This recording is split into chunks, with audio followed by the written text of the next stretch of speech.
ನೀನಿಷ್ಟು ಆತುರದಿಂದ ಹೋಗುತ್ತಿದ್ದರೆ ಈಗ ತಿಳಿಯಬೇಕು. ಅದಿರಲಿ, ಎಲ್ಲಿಗೆ ಪಯಣ? ವೈಕುಂಠಕ್ಕೆ ಬರ್ತೀರಾ?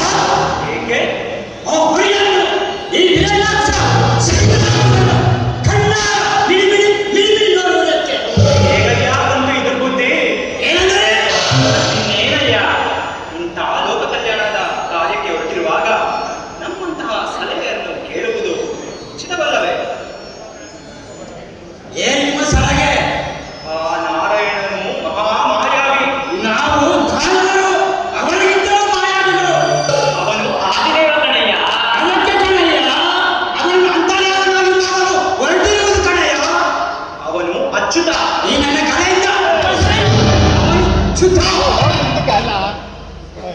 ದೊಡ್ಡವರ ಮಾತನ್ನು ಕೇಳುವುದು ತಕ್ಷಣವಯ್ಯ. ವಯಸ್ಸಿನಲ್ಲಿ ಶಕ್ತಿಯಲ್ಲಿ ದಾನವೇಂದ್ರ. ಎದುರಾಳಿಯು ರೋಷಾವೇಶದಿಂದ ಎದುರಾದಾಗಲೇ ಯುದ್ಧದ ಸೊಗಸು. ಆದರೆ ಶೇಷಶಾಯಿನಿಯಾಗಿ ಬೆಳಗಿರುವ ಆ ವಿಷ್ಣುವೇ ಕೋಪವೇ ಇಲ್ಲವಲ್ಲ. ಹೊಸ ವಿಷಯ.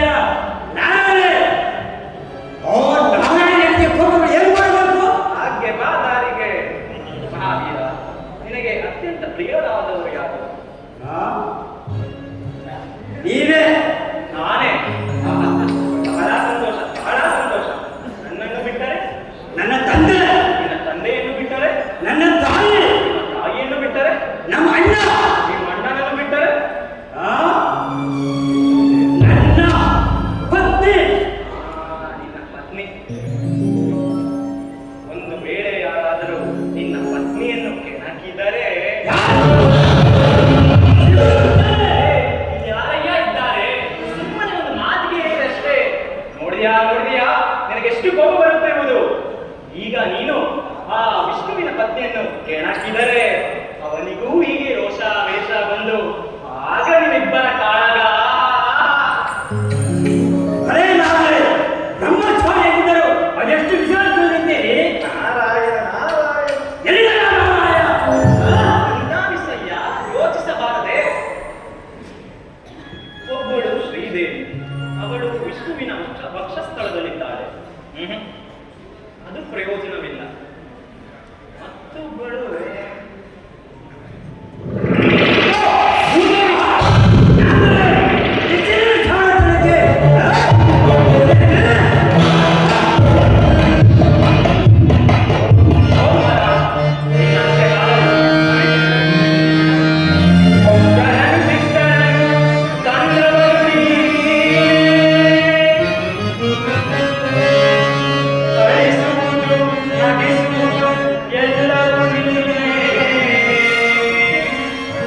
ಎಲ್ಲರೂ